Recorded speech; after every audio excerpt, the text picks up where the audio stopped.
दिल्ली के बुराड़ी में दिल्ली सरकार से नाराज हुई जनता। बुराड़ी में फ्लड विभाग का नाला गंदगी से लबालब भरा हुआ है। फ्लड विभाग नालों की सफाई के दावे करता है, लेकिन असलियत ये नाला दिखा रहा है। यदि कागजों में इस नाले की सफाई पहले से ही दिखाई गई तो फिर ये बहुत बड़ा घोटाला है, जिस पर खुद मुख्यमंत्री को संज्ञान लेना चाहिए। नालों की सफाई और खुले नालों को ढकने के आदेश खुद मुख्यमंत्री रेखा गुप्ता देती हैं, लेकिन यहाँ अधिकारी इन आदेशों को भी नहीं मानते और फिर हादसे हो जाते हैं।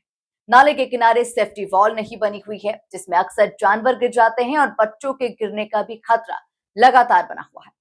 कुछ दिन पहले ही बुराड़ी क्षेत्र में ही एक बच्ची खुले नाले में गिरकर मौत की शिकार हो गई थी। अब इस खुले नाले से आसपास के लोग डरे हुए हैं।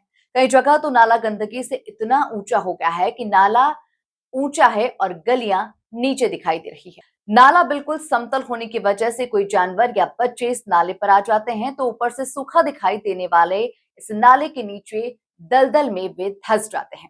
स्थानीय लोगों का कहना है कि उन्हें सरकार बदलने पर काफी उम्मीदें थी। भाजपा सरकार दिल्ली में आई, सभी काम पारदर्शी होंगे, लेकिन सरकार तो बदली, लेकिन यहाँ के हालात नहीं बदल रहे।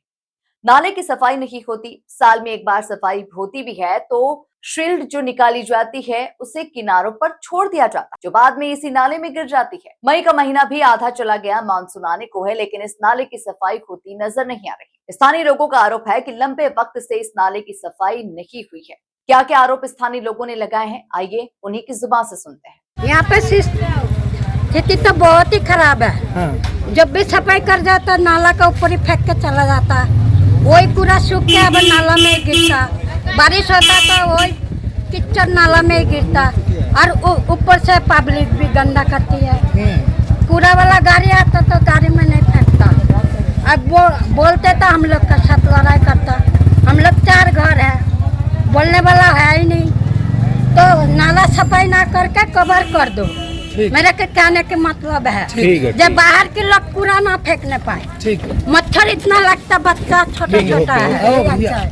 गाय निकालनी है, 7-8 लोग मिलकर हमेशा गाय निकालते हैं। निकालेंगे यही साइड में डाल देंगे, फिर कूड़ा उठता नहीं, वो सारा कूड़ा वापस इसमें आ जाता है। इस चीज़ का फायदा देख के ये लोग जो अंधेड़ी शाम को आते हैं, वो लोग यहीं सारे बैठ के फिर उनका एक हियासा बन गया ये। वो लोग इस चीज़ का फायदा उठाते हैं कि कौन जाएगा उनको बोलने के लिए। अब बोले तो लड़ाई झगड़ा, तो कई चीज़ों की सबसे बड़ी समस्या तो ये है कि ये दलदल है पूरा, ये पानी तो है ही नहीं। सफाई हो गया तो पानी दिखता है, अगर गिरा तो कोई वो धंसता ही जाएगा। ऐसा तो नहीं है, बहके जाएगा ये। बंगाली कॉलोनी है और इधर के हालात बहुत ही ज़्यादा बुरे हैं। हमें बहुत साल हो गए रहते 15 साल के करीब हो गए। इधर समाधान कभी नहीं हुआ। इधर सफाई होती है, उस तरफ गंदगी कर देते हैं, उस गंदगी का कोई समाधान नहीं होता। इधर कितनी बार गायें गिरी है, बच्चे भी गिर गए हैं, बहुत लोगों की मौत भी हो रखी है इसमें। इसका कोई समाधान नहीं कर रहा। आम आदमी पार्टी थी जब तक भी कुछ नहीं हुआ। अब बीजेपी आई है, हमें उससे बहुत उम्मीद थी, लेकिन वो भी हमारा समाधान नहीं कर पाई। इसमें बहुत मुश्किल होता है, बच्चा भी गिर जाता, गाय भी गिर जाता है, गिर जाके बहुत मुश्किल होता है, बहुत लोग लगता है उठाने में। सफाई कभी थी? और सफाई 1 साल में एक बार होती है। घरों के बराबर लग रहा है, नाला तो देख नहीं रहा। देख रहा नहीं थे अंदर दलदल। बच्चे भी तो जा सकते हैं। बच्चा भी बहुत लोग गिर जाता। बच्चा कौन सी जगह है ये बुराड़ी शांतनगर बंगाली कॉलोनी।